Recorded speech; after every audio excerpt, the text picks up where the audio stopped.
This is Lamar Diggs, aka Walking Devastation, aka Tune In. I'ma beat your ass. I'm here with Chris Page and the CCP broadcast. Get in where you fit in.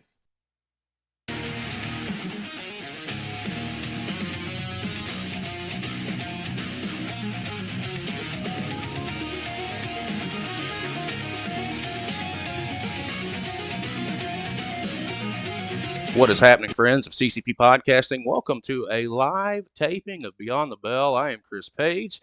I hope you are having a fantastic Sunday. It has already been a busy one.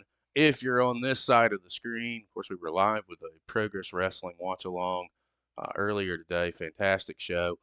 But I would be lying to you if I didn't tell you or if I told you that that's my favorite show, because it's not. These Beyond the Bells live are where it's at. It's because I get the opportunity to sit down with so many talented guys and girls from all over the world and have conversations about their journey and what they have going on in the industry right now. And today is no exception. Our guest, I'm not going to waste a whole lot of time. I'm going to bring him right on in. I had the opportunity to sit down and see him back in February live. Now, over the last year or so, I've had several people from the state of Georgia, and all of them have come on the show. Everyone, you need to take a look at this guy. You need to take a look at this guy. And quietly, I did until I had the opportunity to see him in February. And something that captivated me was when he got on the microphone in a press conference. And I'm telling you, he owned the fucking room. Since then, I've been waiting for this conversation. I shot my shot. The shot was answered. Ladies and gentlemen, welcome to Beyond the Bell Live. The one, the only, Mr. Dominic Stuckey. How's it going, brother? Welcome to the show. Hey, thank you for having me. I'm doing great. I'm happy to be here, to be able to be with your fans, bring my fans, and hopefully have a good show. Hopefully in the equation, brother. We always have good shows over here on our platform, man. There's so many things happening all over the world with independent wrestling. Before we get started, man, how are you? What's going on with you? How are things with you? I'm great. I'm tired, but I'm great. I had a couple shows this weekend, and that's the type of weekend you want to have, especially as an independent wrestler. You're saying it's popping all over the world, so I got to just keep riding the wave. Yeah, I'm telling you, with these conversations, man, I enjoy them because I get to learn so much, not only about you, but about your journey, things that you're dealing with, that you're working with, people that you're working with, companies that I may not be familiar with. Like, it is a mind-blowing experience every time I get the chance to sit down and talk to one of you guys. I always like to start kind of at the top, and that's where your love of professional wrestling comes in. What's that look like for Dominic Stuckey? Well, see, I don't want to bore everybody with the details because I'm very sure everybody has the same backstory. For me personally, my family was always watching it. So it was kind of normal for us to, like, on Friday nights that everybody watched SmackDown together. And then I grew and had friends that watched it. I wasn't one of those kids that got bullied for liking wrestling. A lot of people that I knew loved wrestling.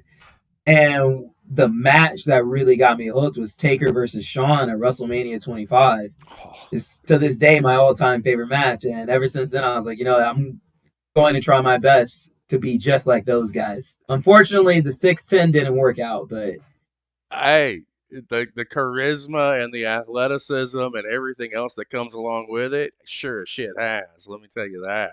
You may not be 6'10", but you carry every other tool in that toolbox. I guess that's where some people are lucky. Because if I was 6'10", I'd be in the NBA and WWE. Yeah, facts. I love the fact that you went to Shawn and Taker, man. When I ask that question, especially when I say younger generation, I'm in my mid 40s and I was in professional wrestling from 99 to '05. When I talk to the younger generation, again, not disrespectfully, a lot of the guys go to Daniel Bryan and his title win at WrestleMania 30. I love the fact that you go to Shawn Taker because that series is just fantastic, and it leads into so many different things because I can now see pieces that I didn't see before because of now it makes sense. Do you get what I'm saying? Like, if those are your influences directly, I can kind of see more of a connection with your in-ring style. Oh yeah, like now, don't get me wrong. My contemporaries, they're right when it comes to Daniel Bryan. WrestleMania 30 was a blur for me though, because after Taker lost the streak, I kind of cut the cord on that stream. But I mean, I like Brian too. It's just with those two guys, with Sean and Taker, for a match that really had nothing going into it besides, hey, they wrestled like 15 years ago in the 90s before I was even born. They just delivered on so many levels, just emotionally, the physicality of the match, the pace and the storytelling. And it's not really a great match unless you kill a cameraman halfway in between. So they were just amazing.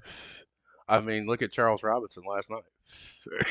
Oh yeah, Yesterday. exactly. He took the football. He took a pounce. I've never seen Cena. Well, it was targeting. It was been targeting these days. You try that in college football, you're losing 15 yards and a half. Bro, I got Monty Brown vibes when I saw that clip this morning. Anytime I see somebody hit that, I think of Monty Brown and the pounce. And just it was insane. Insane. I can't believe Robinson took that at fucking 70 years old, 65 years old, some I shit. appreciate that you called him Monty Brown. I like. Don't get me wrong. I love Marcus Corvon, but he's Monty Brown. Exactly. People forget. I refuse. I refuse. I know where I first saw him, and it was Monty Brown. And to this day, I think as far as TNA wrestling goes, is probably one of the biggest failures was the lack of capitalization on what he brought to the table. He was phenomenal. He was phenomenal. He It was funny too because like wrestling was all about big guys, then it got away from big guys, and then now it's kind of like coming back with certain guys. But you like see the explosiveness that Braun Breaker has today. Monty Brown was just like that 20 years ago. He might not get the credit, but that's who he was. And then him and Christian Cage had one of my all-time favorite moments. What is the capital of Thailand? Bangkok. And if you've seen that segment, you know what I'm talking about. Yes. Oh, it's a flashback moment. Let me go to the chat real quick. Cottage Core at 94 just says, "What up, Stuckey?" with an exclamation point. So there's some excitement there to that screen name. First time chatter, welcome to the show. And guys, if you're in chat as you're coming and going, if you have any questions, please drop them. I will work them into the conversation. I promise as we get things going. Man, let me ask you this because you mentioned a little bit about, football and this, that, and the other. You played sports throughout high school before you got into professional wrestling, correct? Play might be generous. I did cross country and wrestling in high school. Then I did volleyball and basketball a little bit in college. And all the sports, I was a hard worker. I wasn't the grandest of them all, but I was definitely a hard worker. Some coaches knew my name. But you worked. You did what you had to do to get it done. Now wrestling, now that's an easy crossover and an easy transition, right? Because you're taking what you've learned there and you're shifting it over into a professional stature when that time comes. When does that time come for you? What's that look like when you start thinking about trying to jump into professional wrestling? Well, I always wanted to be a pro wrestler. Like a lot of people were like, "Oh, I didn't want to be at like 18 or 15 or 10." I was a guy. I wanted to be a pro wrestler at 4. Anybody that knew me, asked my parents, my grandparents, my close friends, my cousins, they knew that this was what I was going to do. The great irony is I only got into amateur wrestling because of pro wrestling because I saw the sign up sheet in middle school. I was like, you know what? If football you have to play in middle school, to play in high school, to play in college, and then you get drafted. So I was like, in amateur wrestling, you do it in middle school, to do it in high school, then you go to college, and then you get drafted. And that was not the case. So I signed up. I didn't want to go. I had a coach, and he was like, if you sign up for my team, you're trying out. I didn't have a physical. I didn't have athletic wear. He brought me in that first day. I got lucky. I beat 2 people. He was like, you're on the team. He went and paid for my physical for me. And then because of him, not only did I, get prepared for my dream of professional wrestling, I got to live a whole different dream of being an amateur wrestler, a dream that I didn't even know I had. So, got lucky. I got lucky having a good coach. I've had a few good coaches. When you look into actual training, what's that look like in Atlanta? I know Atlanta's a hotbed. It's always been a hotbed for professional wrestling. There's a lot of different places that you can go. There's a lot of top tier talent that are doing some things on the scene there. What settled you on where you got your start at? So, with me personally, first and foremost, let me shout out all the great training facilities that we have here in Georgia. You have A4 with AR Fox. You have Nightmare with QT Marshall. You have Brian Blaze and Butcher at PCW. There's so many great places to train. However, I got my start because of Facebook. What happened with me with all these great schools in the state of Georgia, I saw a Facebook post by Doc Gallows. Well, somebody claiming that they knew Doc Gallows. It was like, if you show up here at this date and this time, we're going to make you a wrestler. I was the only person to show up. It was the wrong day. So I had to come back the next day. I set up the ring, and they're like, okay, you want to train with Gangrel? So I trained one day with Gangrel, and the next show, I trained with Adam Rose. Whoever was the big name that was coming into that particular show, he would have them work me in the ring before the show just a little bit. And a lot of the local guys would help me out too. Guys like that you might not have heard of yet, Fry Daddy, who's still going, Tyson Dean, who just retired last year, Zane Stevens. And then the best thing that could ever happen to me was I got to meet Iceberg Edward Chastain. He was actually Iceberg Slim in the early days of TNA. And he and I lived relatively close. And he told me, he was like, if you pay me $20 a week, I'll train you in wrestling. And he trained me. He gave me my start. Without him being the baseline, I probably would never made it anywhere in this business, because with his training, his guidance, and what he focused on, that's what made me the performer I am today. I'm not a guy that does like 1,000 flips, no disrespect. I'm a psychology guy first, second, and third. And I think that's what helps me resonate with so many people, both inside of professional wrestling and outside of professional wrestling, when they meet me in person. I love what you just said there. I was always big into psychology too. I could read a room. I had that ability uh, to be able to pivot and to call an audible. I was never a guy who could map out a match. I have to call it in the ring. I can't do it. I have to listen. Uh, but I think that it's very cool that you had a lot of direct influences that help mold you into what you're becoming. Because the scary thing about you is you're so young, and this is where I say that professional wrestling is in a really beautiful place, especially on the independent scene. Being able to watch as much as we do on this channel and see all these guys from all over the world and see how young it is and how young the next generation is. We're set if people would just sit back and watch and let you guys do you. We're is going to be fine for the next 20 to 25 years because you guys are not even you're a decade away from your prime plus. And I it's wild to think about, but the industry is so young, and it's something that I can sit back and say, strap in. See, that's one of my favorite things. Eminem said it best: "Don't speculate, spectate." And see, I'm 27, but I've been wrestling for 9 years. So I'm young, but I have a lot of experience. I've been lucky enough to be around so many great minds that either work for WWE, WCW, TNA, AEW, New Japan, Dragon Gate, or just great indie names that I've been able to just learn from. I think people forget, you're not, just because you get a certificate from a school, you're not done training there. Oh, fuck Like no. every No. moment after that is constant training, constant tests. No matter how much you think you know, just when you know the answer, somebody could change the questions.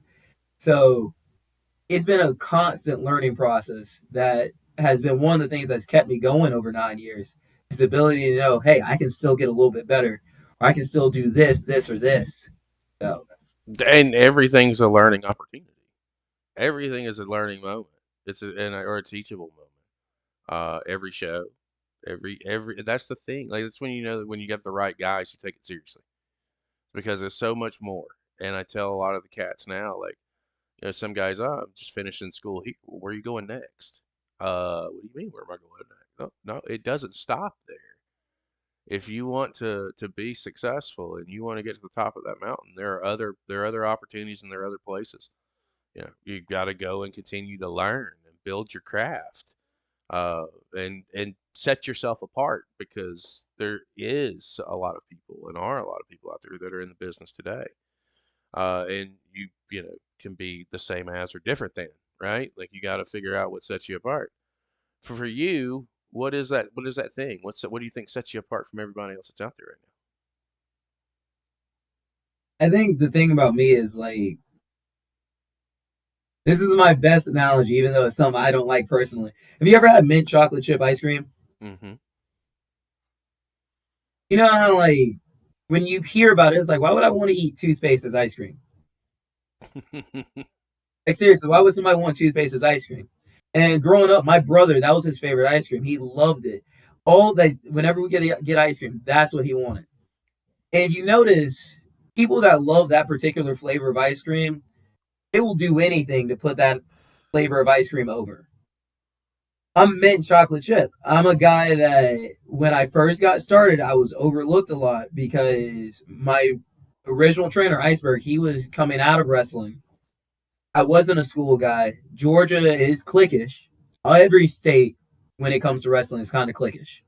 And I didn't fit in with anybody's clique. So I was getting beat up. I was getting left out.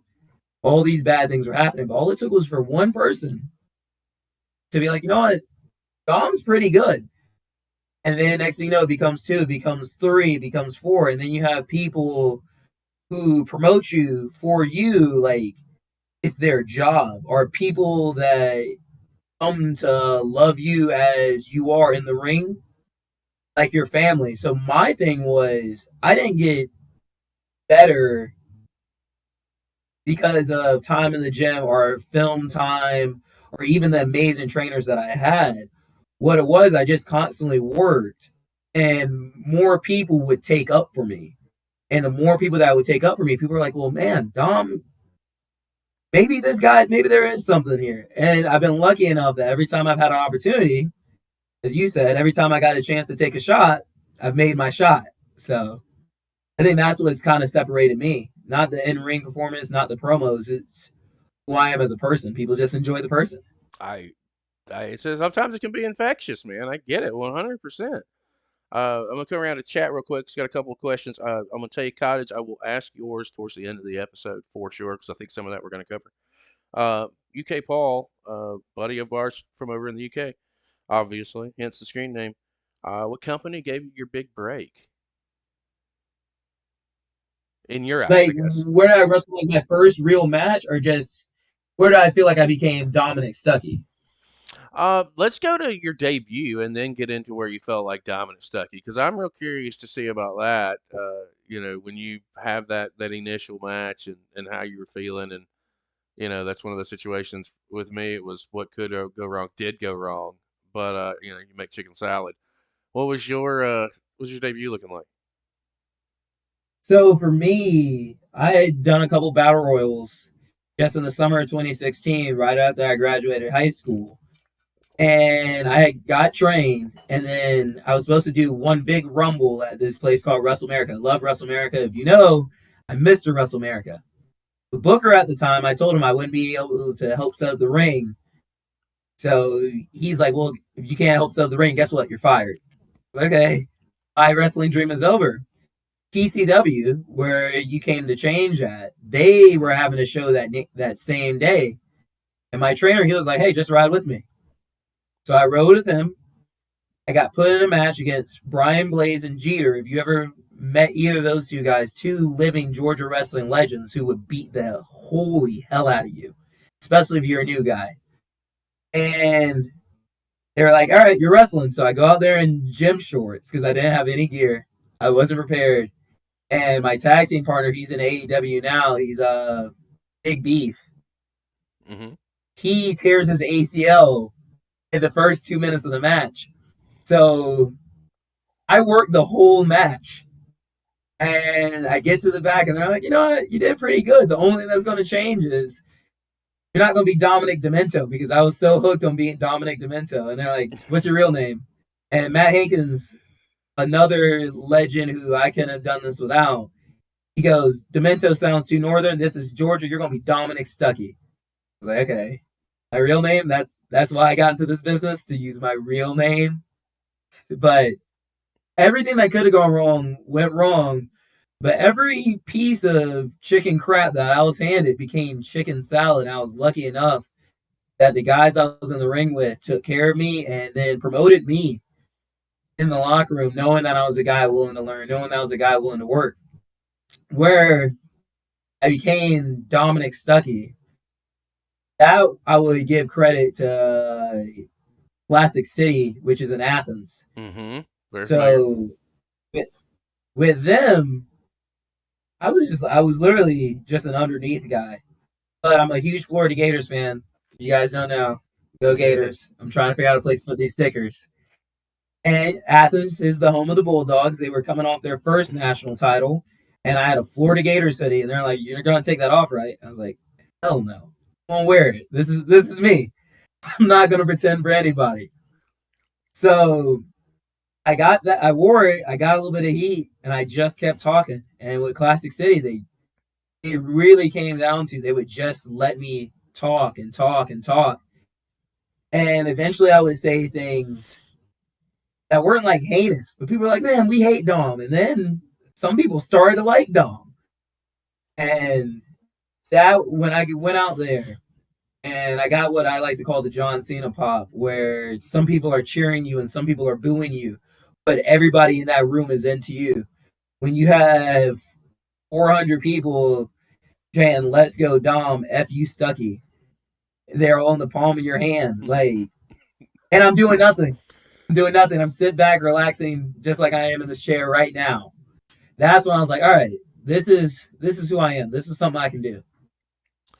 I love the fact that you rolled into Athens with a Gators hoodie on.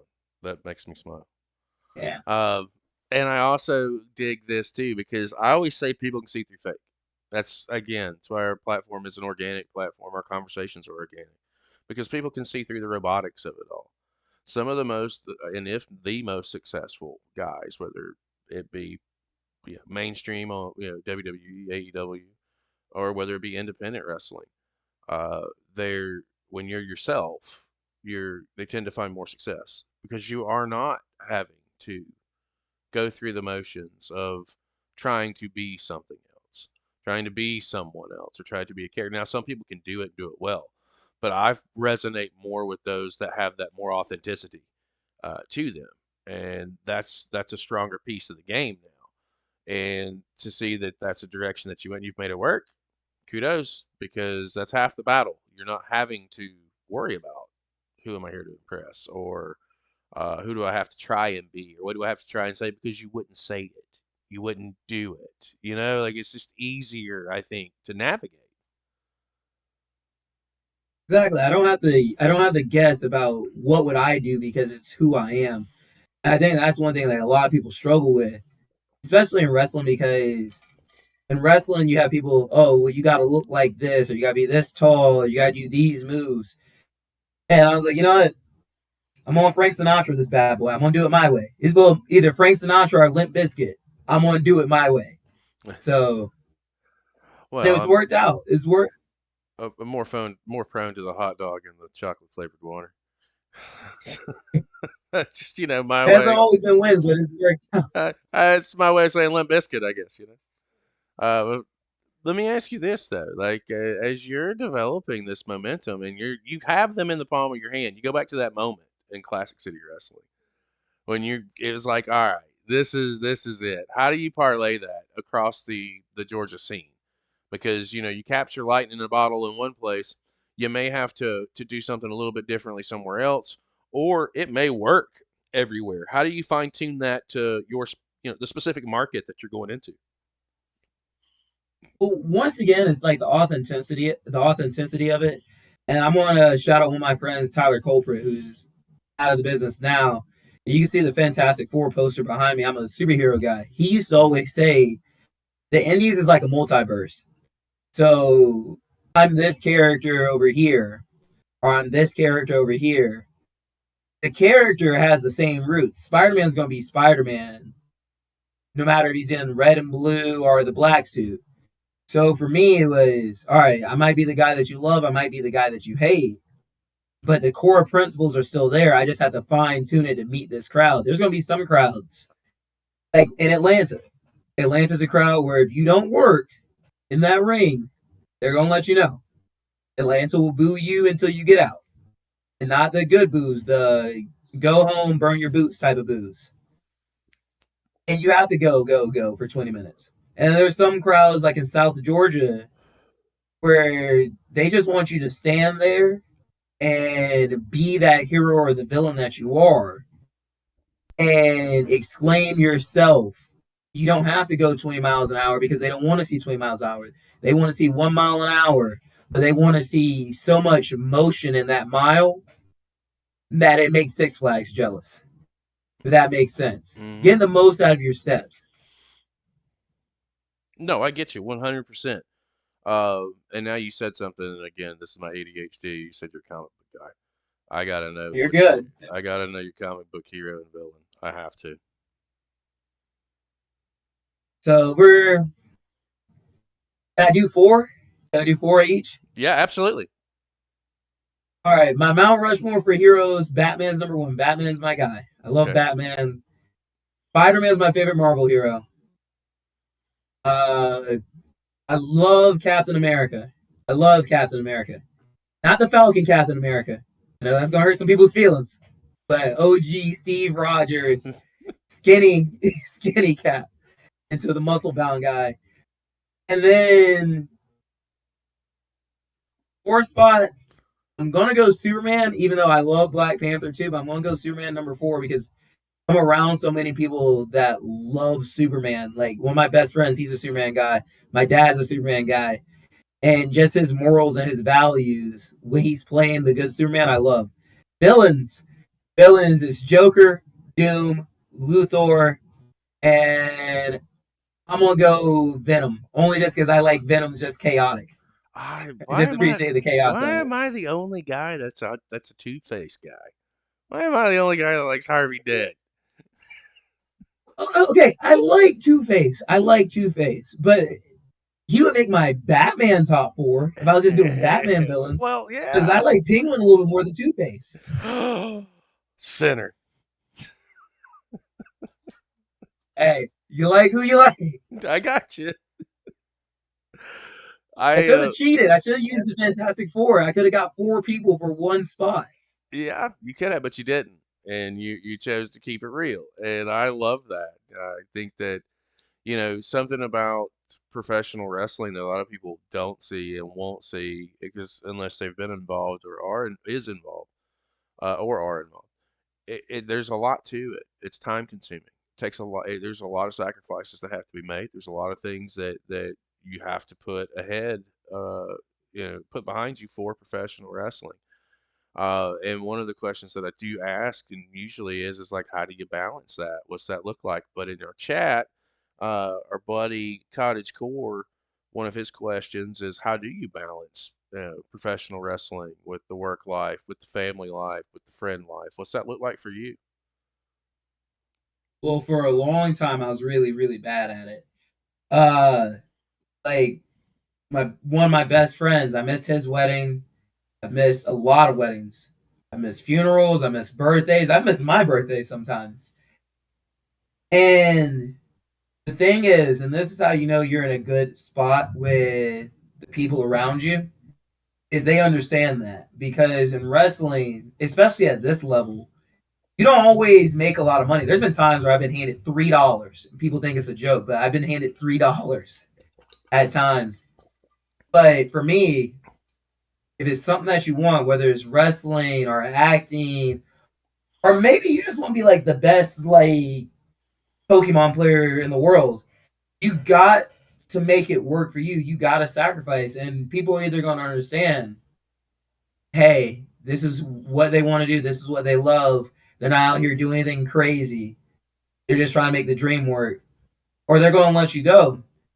And it's going to hurt sometimes. Sometimes you got to let people go. There's a lot of people that are, I wouldn't say leeches because leeches have a purpose.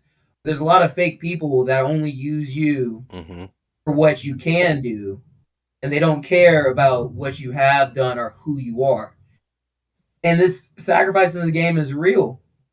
Nowadays, nowadays, it's just so much easier for me because in my personal life, I have family members that constantly promote me, constantly hold me up. My aunt is literally my top fan. That's no joke. Like if you check all the social media for Dom, she is my top fan. I have friends that edit my stuff. All my shirts are made by one friend. All of my designs for my entire career have been made by one friend. I have coworkers that understand, hey, this is just who Stuckey is.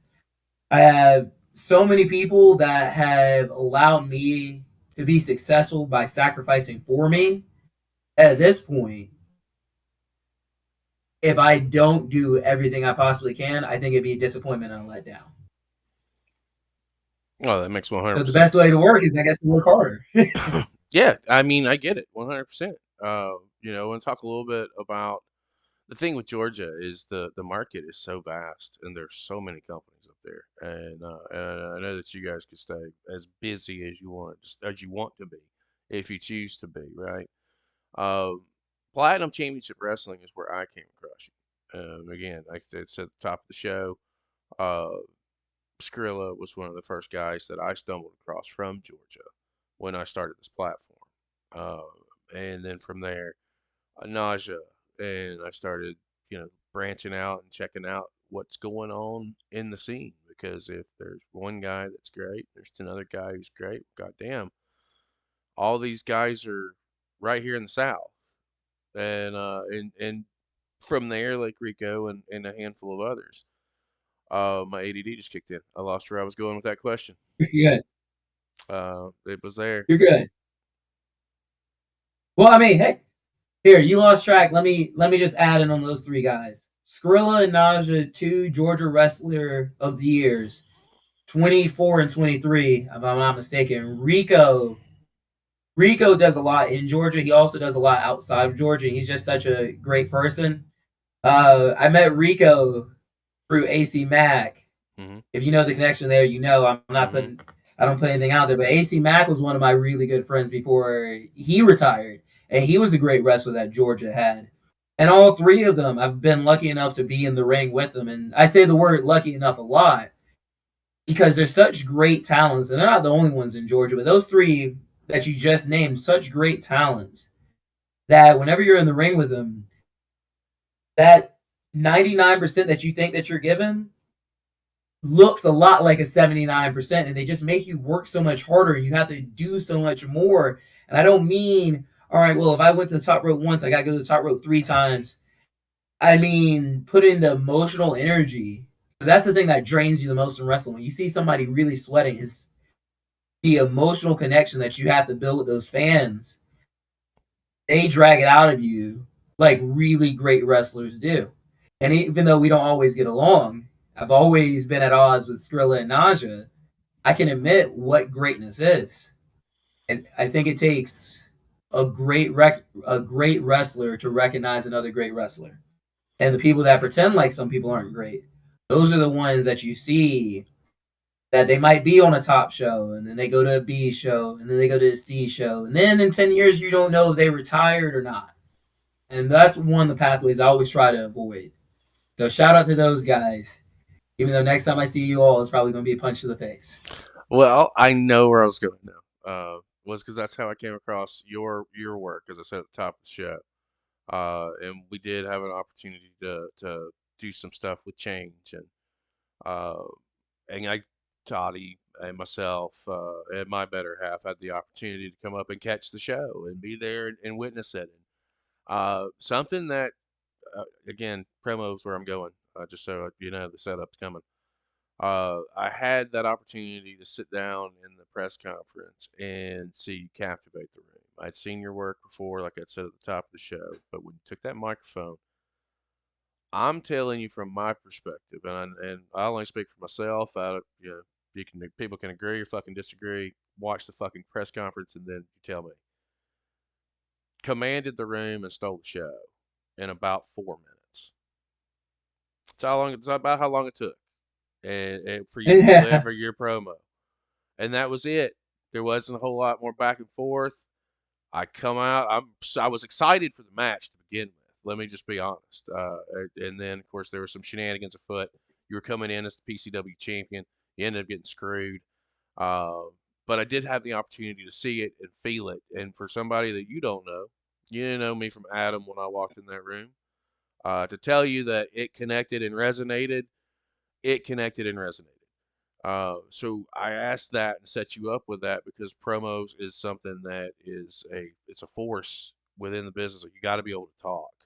You have to be able to carry yourself. Is it just come naturally for you, or was it something that you had to work on? Because I go to that specific promo because I was there live. I felt the room. I was there. It's funny because I've even won a promo of the year award. So who knows? Maybe Larry might give me a second one. Uh, with that promo in particular, that was all stuff just being authentic. Like if you asked me to recite it word for word right now, I couldn't Mm-mm. because I'm in there with Carly Bravo. I'm in there with Jay the God. I'm in there with Trevor Aeon. I'm in there with Tyson Maddox. Guys that have done this longer, made more money, been more places. And it's very easy to be overlooked. Even when you're the guy with the belt, you see it in all the companies. There's a guy who has the title, and they hope that the title makes the wrestler when really the wrestler makes the title. And when I went in there, I know out of the five guys, the worst thing they can say about me is I'm top five out of the five guys. But in my mind, I'm telling myself I'm top five, but I'm not five. I'm not four. I'm not three, and I'm not two. With all my promos, I cut them knowing what I want to say, but I really have to feel it. I really have to get into that core of who I am because I can make anything sound good enough to be posted online. Well, see us Friday night at the AMLA Dome, blah blah blah blah. Nobody cares about that. Nobody cares about that, and it's not something that I even would go back and watch. It took a long time to be comfortable with myself and just be like, you know what, I'm gonna say it, and whatever happens, happens. But it's funny because I was given that opportunity because early in my career, no one shoved a microphone in my face. I was just a wrestler. And they're like, he can't talk. And then it became the reverse. I went from being just a wrestler to being a guy who could only cut promos. If that makes sense. But it shows you how, the business changes overnight. But if people only know me for my promos, then that's good work to have out there. I don't want to brag and I don't want to compare, but I don't think since I've gotten into the business that so many people have just gotten the better of me on the mic, especially not live and in person. I know for that day nobody did. Like I said, I was in the room. Thank Uh, I was there for a majority of it. We want to talk about Platinum Championship Wrestling for a minute because you spoke earlier. You had some matches this weekend. I do not know what transpired at Hoochie Mania this past weekend. I know that you and Skrilla and Naja were going at it in a triple threat match for the PCW Championship. Uh, is there? Can we talk about that? Is there anything you want to discuss, or what can you about Platinum in general? Because you've kind of been the flag bearer for just outsider's perspective since going back prior to change in February when you picked up before you picked up when you back before you picked up the strap, and you've kind of been there ever since then, as on the front line. What transpired this weekend? What about Platinum Championship Wrestling draws you into the product? Anything you want to talk about? Well, with Platinum, it's 100% loyalty.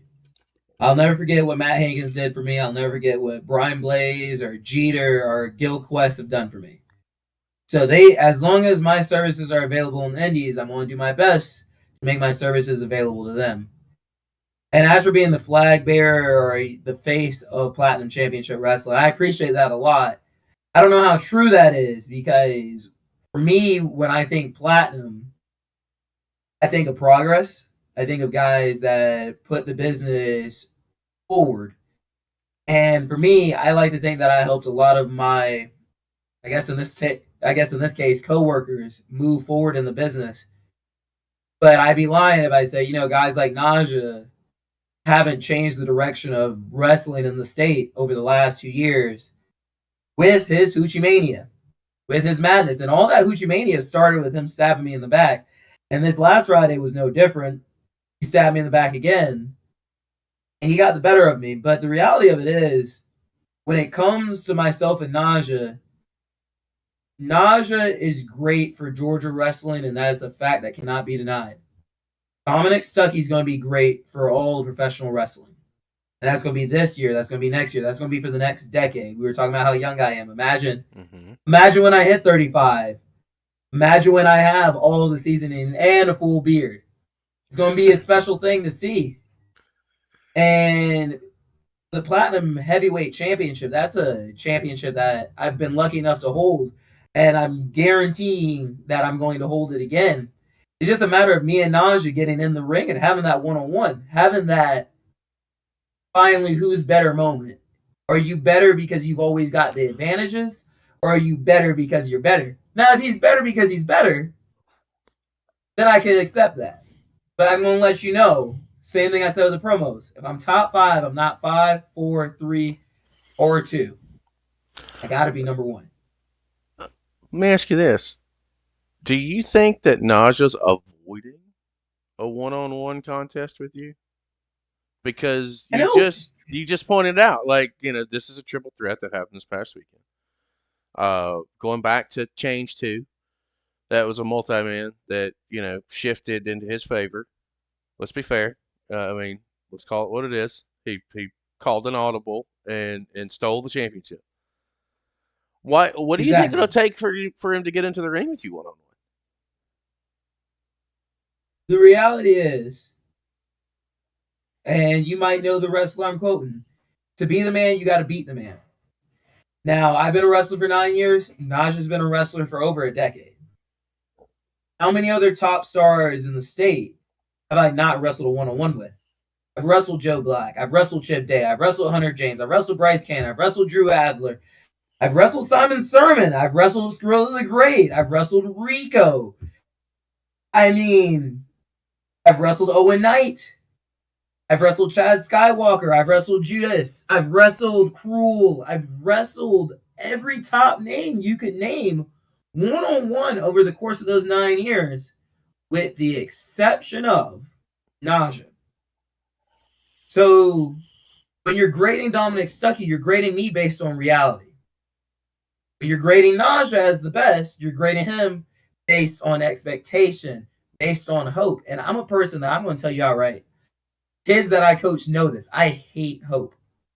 I hate the idea of let me just wish for something in my hands. I have the body of work to prove it. I have the numbers back in my name to prove it.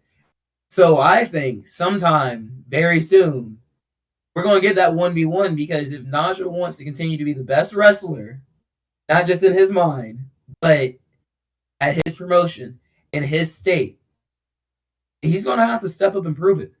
No more ENT, no more triple threats, no more fatal four-ways, no more six-man tags, no more SmackDown versus Raw, general manager mode. I'm just trying to get to the next pay-per-view matches. It's got to be one-on-one. Do you think that'll happen, though? I don't know. I would hope that he would answer that call, because if you do want to be the best, you do need to definitively beat the best in that setting of 1 versus 1, with no bullshit, no nonsense. Best man's going to come in, the best man's going to walk out. I think that needs to happen, and I don't know what that looks like for Platinum Championship Wrestling. I am looking forward to seeing how this shook at Hoochie Mania 3, because I felt like there was going into it, there could be some tomfoolery afoot. And it sounds It like was definitely with some tomfoolery. that's where it was at, and I'm very interested. So Naja, I'm curious. You know, I've got an offer for you to come back on the show. I'd love for you to come back on and let me know if you're going to answer this call and get Dominic against Naja one on one with no bullshit, no nonsense. Don't give us the excuse that he hasn't earned it. He has. Don't give us the bullshit of, well, no, just make it happen. Yeah, we're gonna put him on the spot with that one. That needs to go down. I don't think he's the type of guy that I don't think he's the type of guy that is gonna run from a challenge if he is who he says he is. I Well, think for Naja, and this is just me being a spectator. For him, he's always looked over. That's not a height joke. That's a fact. People always want to hold Naja down. This is Naja's chance to go from being a victim to being a victor, to finally get that one win that's going to really solidify him. And I think he's going to give me that one-on-one. I mean, there's nothing else. There's nothing else that the people want more than that one-on-one match. Whether he picks the stipulation or not, that's up to you. Would never guess what. I don't know if you guys can see. Najasism's calling me. oh. Did I answer? Yeah, go ahead. Do it. Yeah, tell him he's live. Hey, hey! I'm on the Beyond the Bell podcast, and we're talking about you and how you never given me my one-on-one match for the Platinum Heavyweight Championship. So you got anything you want to say for yourself? I put you on speaker before I hang up. This is fantastic. He hung up. Yeah, I don't know if you can hear him. I could barely. For another world title today. I don't have time to deal with you and this BS. You're a loser. Oh, I'm a loser. So that's a no. So that's a no. That's So that's a no. That's You're telling all the people that I'm not getting my match, despite how you let Friday go down. Doesn't know what I'm talking about. Naja, let me ask you this real quick. For all the people that are watching, you're the best wrestler in Georgia, right?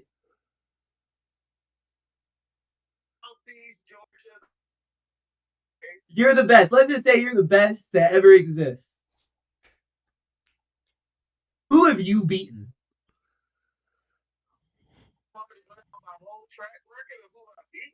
I want you to go down the track record of who you've beaten. But the only caveat is their first name has to start with D. Their last name has to start with S. And they have to have wrestled you in a one-on-one match. Oh, Deion Summers. So you heard it here first, people. The champion, the reigning, not defending champion, is not going to give me my one-on-one match until I have to show up at Platinum and take it from him. That's just the reality. Yeah. Bye, Naja. I'm going through a tunnel. We'll see you later, buddy. Bye. There we go. I mean, what, you can't ask for better shit than that right there, man. I don't know what to tell you. He calls in, but we got our answer definitively. He said no, and Goth called it in chat. He called him a pussy, and I feel that is a we got it. Naja, you got some explaining to do, sir. For someone who pretends and parades around to be the greatest, the baddest, the best, a man has laid down a challenge. You have declined it. That does not make you the greatest, does not make you the baddest, and it does not make you the best. It makes you a coward, sir. I will see you when you put the belt on the line against Dominic Stuckey and give him his 1-versus-1. I can't believe that fucking happened. That literally, as we're sitting down having this conversation, that phone rings. Anything can happen when you're live. Anything can happen when you're live. I say it all the time. UK Paul, live on air, that yellow-bellied asshole backed out. He did. It happened. You have ascended. Like, again, 9 years deep. There's a lot of different things that you have going on. I really can't believe that happened live. That was great. Can't ask for anything better than that. And he answered. Like he didn't hang up. You hung up on him. That's fantastic.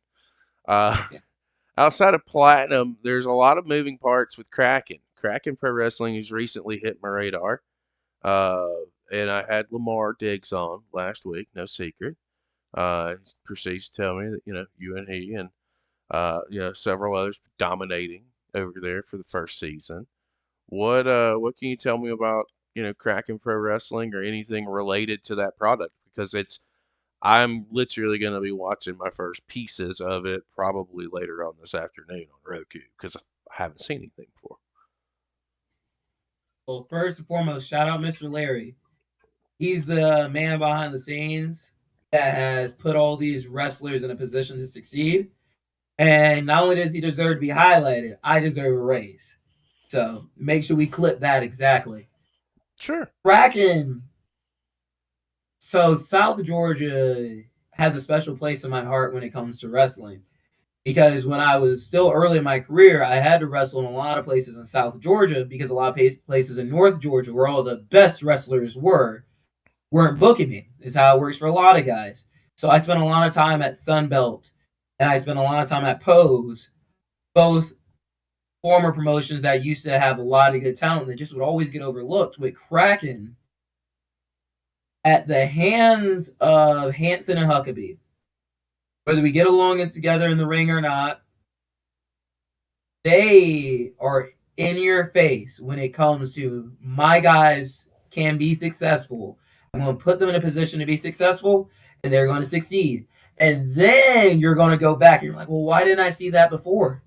Why would, like, they're making the most out of the least when it comes to any company I've ever been a part of. And that's not to down the roster, but the reality of the roster is, with the exception of myself, there's not a diamond amongst the bunch.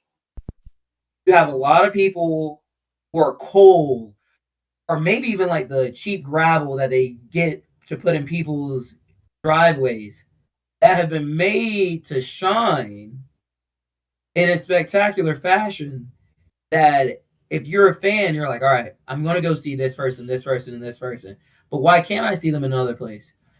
It's because Kraken has done something. I'm going to say this, and they're going to get mad that I said this. Kraken has done something that other promotions, that other promoters, that other bookers always claim that they do, and it never happens. They have bypassed all the hype. They don't book people based on Twitter or Instagram follows. They are legitimate when they say they are going to give you a fair chance to make the most of yourself. And some people have made that shot. Some people have missed that shot. But they're the only promotion that gives people a chance. And that's why you're hearing about it. Because if you give people a chance to succeed, eventually a flower is going to bloom. And now season 2 is blooming. Now I'm not just the ace of the business, surrounded by the business, and we're dominating. You have other people up and down the card where I went from main eventing 6 shows in a row to last show I was first. And it's not that I've gotten any worse.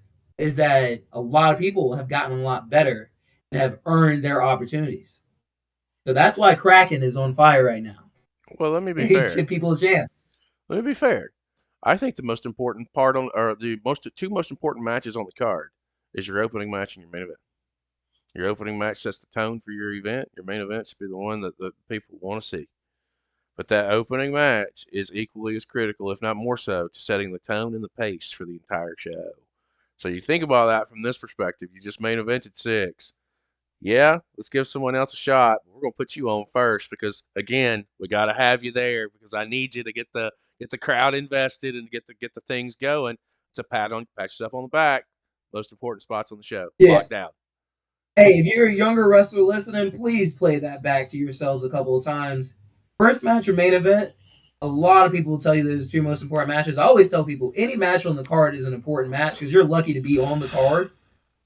So don't be upset, but please play that back. If you're not main eventing, don't take it personal. I didn't main event for years.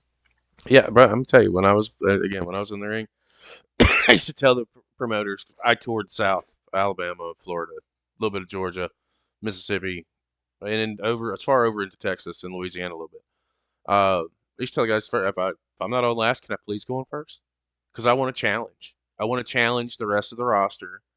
And don't get me wrong, I was never this fucking, you know, the bee's knees by any means. I was a great character work. I could get the crowd going. I knew how to play the psychological game within a match. I could read the room. I could adapt well, and I could make my baby face look like a fucking rock star. That's all I need to do. Uh, so if I didn't go on last, I wanted to go on first because I like the challenge. Because now you can go back to that curtain and say, "But top that." I go back through the curtain and say, "Hey, where's my money? I'm going home." Hey, sometimes you got to, brother. Pay me. Let's go. It's on to the next. Yeah, and I love it. I love a challenge. Like I love the competition of all right, so and so just did this. Let me do this.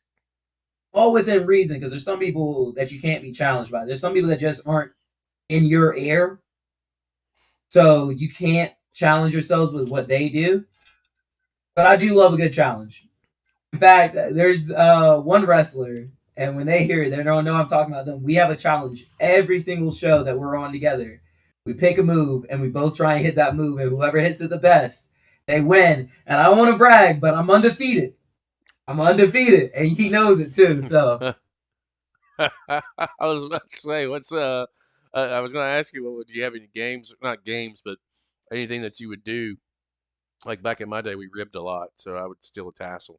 If I was in the ring with somebody with tassels on, you lost one. You just lose one. But you now have this game of one-upsmanship. I dig that. No matter what it is, it's a secret little inside joke. But going undefeated.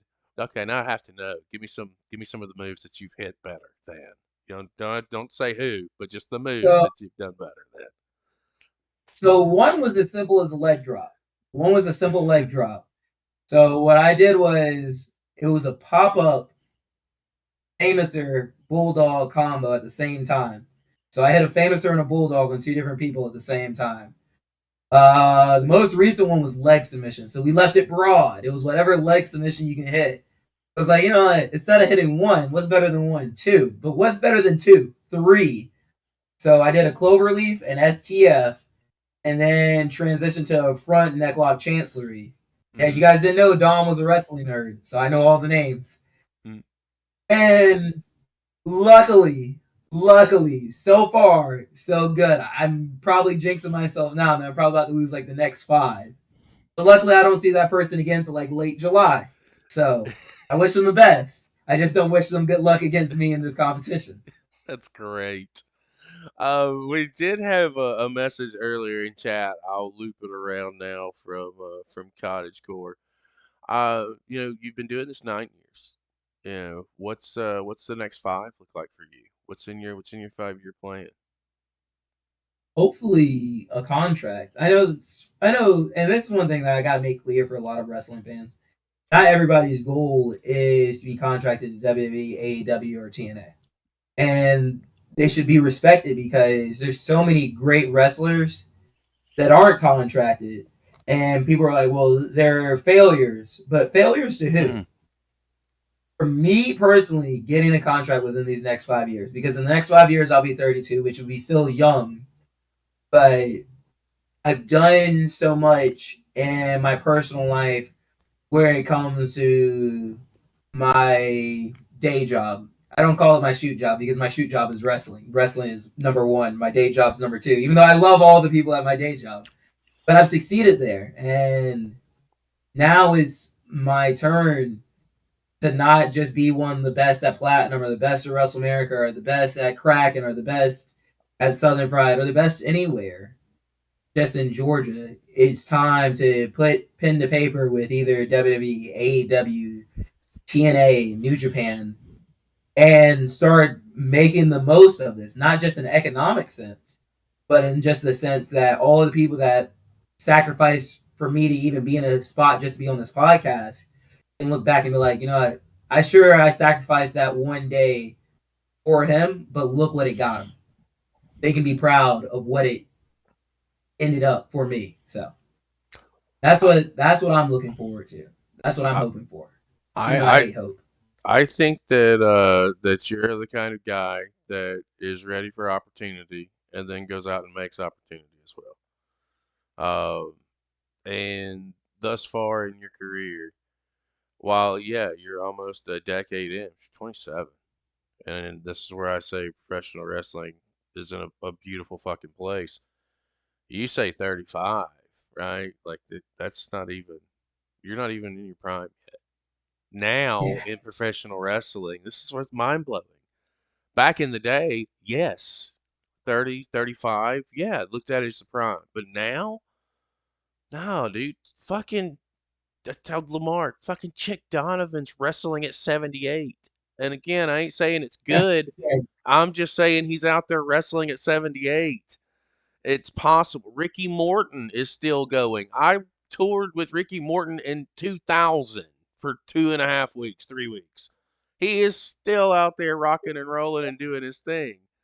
Uh, and I say that to say, like, your prime is a couple of years after that. If you're as good as you are right now, and that's pretty fucking good. Just, Thank I you. can't think about where you're going to be in the next 5 to 10.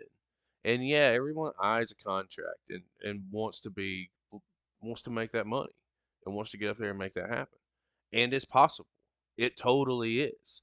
Uh, Especially for you. You're in Georgia. There's a lot of attention on Georgia right now. I'm not sure if a lot of other people are aware, but yeah, there's a lot of people that are looking, and there's a lot of moves that have been made with, reality of wrestling as an example, pulling different talents over to take part in their big battle royals that they're doing.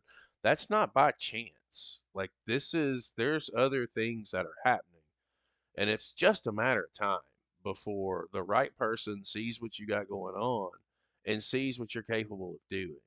Because I've only been watching you for a couple of years now, about a year and a half ish. You've come so far in such a short period, just with my eyes. I, dude, look out, look out. The scene just needs to look out and watch out because you're coming. If there are companies out there right now that you would want to go to work for on the independent scene that may help you get to that next level, like what did that look like for you? Where are some places that you would like to go? Not necessarily people you want to wrestle right yet, but some people, some places, some companies that on the indie scene that you feel like you could really thrive in. So you said a name there I just want to give a quick shout out to. If you're a fan of Dominic Stuckey as a professional wrestler, anytime you see Chick Donovan, make sure you thank him because I was going to quit wrestling if it weren't for a match with Chick Donovan. So let me just throw that out there. A lot of people don't know that. As for with the indies, reality of wrestling was definitely at the top of my list. As soon as I'm done with this, I'm going to hit up somebody like, hey, you know who I could get in contact with? I was lucky enough to meet Booker T and have him compliment my work a couple of years ago. Uh, Action here in Georgia. There's so many great wrestlers that go through Action. You Mm-hmm. see Yep. Adam Priest, Rule, Manders. That's another place that in Georgia that I would like to go. I like to go overseas to UK, tour Europe, and then head up north or out to Cali. Uh, I love to travel. I was just in Pittsburgh last week. I love to do more work up there in Pittsburgh, New York, that northeast pocket, because it's a whole different type. It's a whole different type of wrestling where it is a little bit more go go go. But I have that go in me. There's so many places, and I'm not one of the ones. And this is my advice to younger wrestlers too. You don't have to wrestle every single place. You just have to make the places you're wrestling for mean something. I think that was one of my big things with Classic City, a place that I did wrestle for. Classic City was overlooked the same way I was overlooked. And then I kept making the most of it. And then you'd have people who they only knew Classic City because of me and what I did wrestling wise. And it just raised the profile of both the brand and me as a wrestler. And now we both benefited from it. Facts. I love asking that question because the beautiful thing about what we do is, and what we have been able to do over the last 2 years is network and connect and be able to pass information along with the forms of social media as well as connections that we've made ourselves and the developments of relationships. I have some links to some folks too. Like I could be like, hey man, you check this guy out. Take a look. Hey, let's do Goth, it. I know you got the UK connection. Let's hop Goth, across the pond. Goth says in chat right now, we'd love to see you in progress. So that's the company. That's another one of our companies that we've been blessed to have such a really great relationship with. And it literally just started because they saw what we were doing. They were like, "Hey, man, you want to watch our stuff?" And I said, "Yeah." And I said, "I'd love to." Yeah, of course.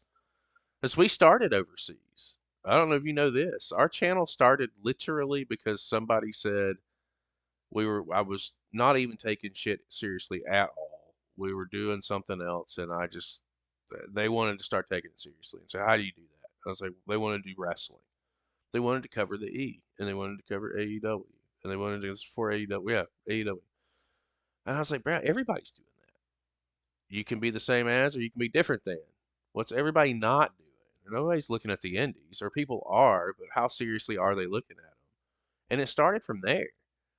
Watching a show in Australia blew up to the UK, to everywhere. Now we're it's just so wild to see where wrestling has gone. That's kind of a good question before we start winding things down. With how with how far it's come right now, just over the last 4 to 5 years. Sorry if my dogs are going ham in the background. Where do you think it's going to go in the next 4 to 5 years on the independent scene and mainstream? That's a really good question, and I not to put myself over it. I know it's a good question because I asked Gabe Sapolsky that same question about a year ago. Wrestling's hard to predict because anytime there could be a boom, anytime there could be a bust. But I don't think wrestling's going to go. Wrestling's not going anywhere anytime soon. So in the '90s, before my time, a little bit, wrestling was super popular. Everybody was a big wrestling fan. Wrestling was a part of mainstream culture. And then in the 2000s, people felt like it fell out of culture. But did it really? People still did You Can't See Me or the DX Chop. And then now, when you're looking at the stars of Hollywood, you have Rock, you have Cena, you have Batista, WWE guys. You're looking, I'm not a politics person, but you're looking at the President of the United States, a WWE guy. WWE and wrestling have permeated so much culture, so much in our culture that people went from being like, oh, well, it's breaking into the mainstream. A lot of mainstream follows the wrestling trends. Wrestling, for every society that I've seen, has been not just the pulse of what's happening today, but the indicator of what's going to happen tomorrow. So in 5 years, whatever wrestling's doing tomorrow, I guarantee you in 5 years, the world is going to be following suit of who's the big star, who's this, who's that. And that could be me, it could be Roman Reigns, it could be a guy that you hadn't had on the podcast and I hadn't wrestled yet. But we're dictating so much of culture right now that it's international. And we find aliens is going to be intergalactic. It's the most, let me say this, it's the most us thing. And by us, I mean everybody that's human that we have possibly going today.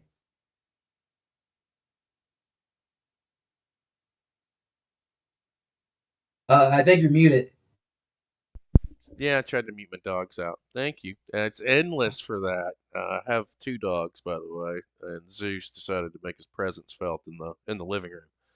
I don't know what was going on, but it's everywhere. I think it's a great answer.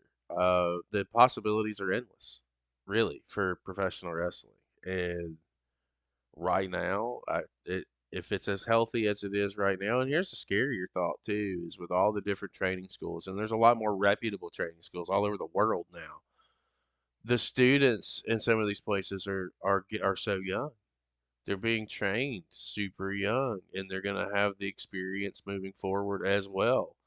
I think we're set for at least the next 20 to 25 years on the independent scene, Oh, or 100%. easy, and that's just being generous. Uh, well, let me ask you this. Again, these conversations when we have them, folks, if it's your first time watching, they're all organic. we just scratched the surface. I know that there's a lot to unpack with Dominic, and hopefully we can get him back on down the line, because that's the beautiful thing about what we do is we try to have that longer relationship versus a short term anything. Um, I'd love to, and if you have questions, guys, let me say this: if you got any more questions in chat, go ahead and drop them, and I will get to them. We're on the downward hoof here.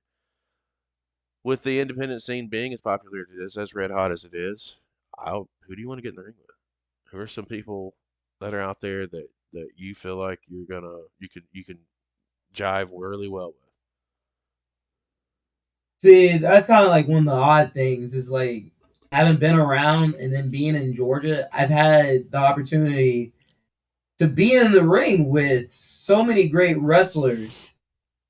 For me, and this isn't a cop out answer, it's the people I don't know who I want to get in the ring with. It's the challenge of somebody new, not necessarily somebody I'm a fan of, because there's a lot of wrestlers that I'm a fan of. I could give you a whole list of about 20 right now of guys and girls who I see their work and it's just like, man, how can I do that? Or how can I be better and be on their level? It's the people I don't know that excite me. Hey, the devil you know is great, but it's something about that one you don't. That next opportunity is exciting. Oh, I get it. But going back to the UK, Goth asked, is there anyone in particular on the UK scene that you would want to mix it up with? Are you familiar with people over in the UK? I'm not super familiar with everybody in the UK, so I don't want to lie and tell somebody, all right, this is the guy. Like, you say, if anybody sends me their work, I would love to. I did just meet a couple of guys from the UK recently. Unfortunately, I'm terrible with names, so I don't remember them. But there was a couple guys from Wales. Barry guy, you might know him. If I open my phone right now, I know him. But Mm. I don't want to be the guy. All right, not knowing. So just anybody in the UK. I'm from the United States. Let's do the American Revolution Part 2, Electric Boogaloo. We'll do it over there. Or you can come over here. There are plenty of names that come to mind when I think of you possibly getting over in the UK. I'm from a lot of different various feds, even Europe in general. 'Cause that's such a deep market, bro. Such a deep market. So many hidden gems over there that you could probably tear it up with. I'm gonna say off rip like Kid Lycos 2. I think you and Lycos 2 that would be incredible. I'll send you some stuff. Like you'll see. Okay. The styles are great. It'd be fantastic. Um, one of my last questions. This is one of my all-time favorites, and I love this one because I get so much out of it. And I'll tell you why I asked the question after you give me the answer. I know that doesn't sound fair, but it is. Trust me. Uh, who should we be watching? And what I mean by that is, from your perspective, some people that you've been in the ring with, or people that you know, that you think have really do really good work. From your perspective, from Dominic Stuckey, who should we be watching? All right, so that is a tough question because it's like I don't know exactly who all you've been watching, but I'll tell you this: Hakeem J. Alpha Miller, Hunter James, Bryce Cannon. These are guys that I would say like are my contemporaries. I would definitely be onto them. I have really good friends like Duncan Mitchell Abasia, Nikki Heat. Make sure you watch them. Northside Heroes. Mm-hmm. They're A4 guys, kind of like Rico, Teriyaki, Jay Lucas. Those guys been really cool. Done a whole lot. I try to put over like my fellow younger guys because there's a lot of older guys too that I can learn from or that anybody can learn from that they've had their time in the sun. They've had all their opportunities. But if I was just naming some of those, Sal Renaro, Nick Halen, Chip Day's probably not that old. He's just always been my favorite wrestler, but he's probably not that old. I think he's like maybe like 5 years older than me. Hmm. So there's so many outside of who I just named, that if you're really, really wondering, go to my Instagram, and you don't even have to follow me. Just check who I follow and get those guys, because those are the guys that are killing it in so many ways that, I mean, I could only wish. I could only hope that I was doing some of the stuff that they're doing. Well, I'm going to tell you this. So you have given me some names that I am familiar with, but you also gave me some names that I am not. So what happens then is I take the names that I don't know. I have internal spreadsheets, and their names hit the sheets. Can't tell you when it will happen, but eventually there'll be some shows that'll be covering them, because that's how our channel grows. Is we take the recommendations from everybody who comes on, because you guys know better than anybody who's hot in your division or in your area, who should we be getting our eyes on, even on a broader scale. There may be names out there that we're not familiar with, but that's the beautiful thing about what we do, is being able to shine that light. And as our platform grows, our reach grows, the more eyes we're able to put people in front of like yourself. That's the fucking win. It's being able to meet and hear your stories, be able to promote you guys as best you can, because you guys are out there entertaining us, and without you, we have nothing. And that's not the kind of world I want to live in. So I thank you for sharing the names that you wanted to that you got out there, because again, some of them I don't know, and I will get to know real quick. Well, no problem. If anything, I'm just, these are all guys. A lot of those guys I was lucky enough to be in the ring with very recently, and they're just, I mean, there's so many amazing wrestlers. I could go on Rose Gold, Trevor Aon, Nathaniel Vanderbilt. There's just so many that, that could be my whole wrap up. I just name people whose work that I like and are just great wrestlers. Absolutely. Well, let me ask you this, and we'll get ready to wrap a bow and tie a bow on this one. What you got coming up? Anything that you want to plug? Anything you want to throw out there? Anything you want to promote? The floor is yours. Well, we got Kraken. I have Kraken coming up, Wrestle America, PCW. I'm getting my rematch. Southern Fried. But if the floor is mine, I'm going to go back to what I was saying. There's so many great talents. And first and foremost, I want to thank my friend Laser, my trainer Iceberg, Luke Gallows, who helped train me, Tyson Dean, Fry Daddy, even Scotty Beach. And then just put Sean on the guys that, just, there's so many of them. One that comes to mind that he's a testament to what I like about Georgia wrestling is his name is like Tyreek something. I call him Ty Ty. He's this short, fat, in a way, corny guy. But he worked so hard that last time I saw him, he was in the ring, he was busting his ass. And I must really believe it because I don't really curse like that.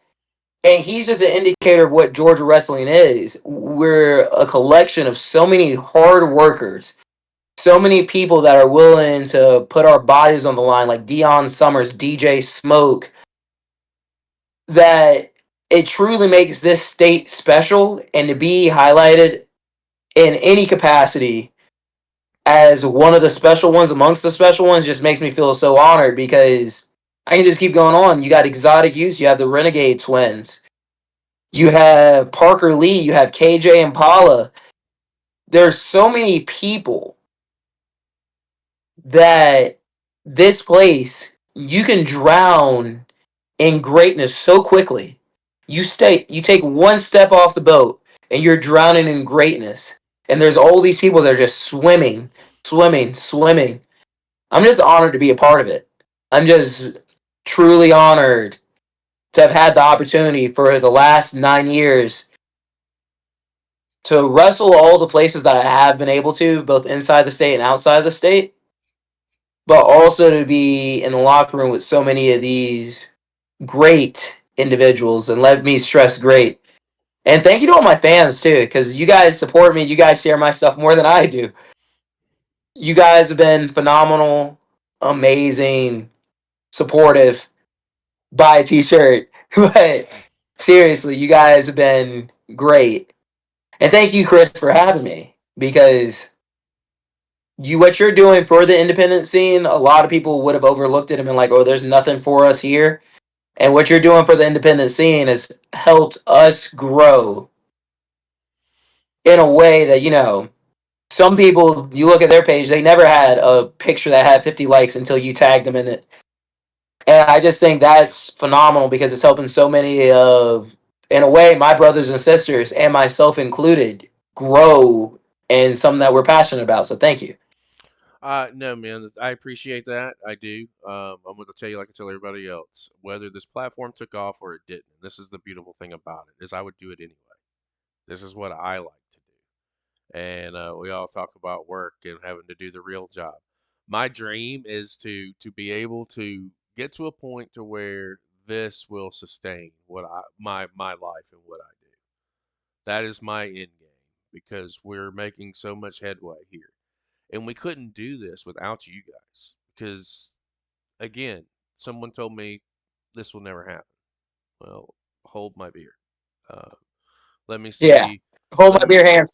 let me see what I can do here, and it's all trial and error, man. It really is. Has everything been peaches and cream? No, it's been a learning experience every step of the way. I'm not a tech savvy guy. I'm just not who I am.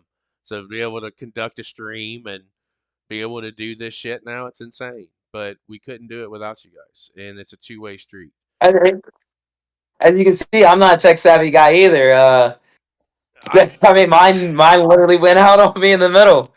I'm for I just, I'm very grateful. Shout out to all my family, all my fans, all my friends, my bros and the No Good Bastards, the Crusade Forever, Soldiers of Fortune.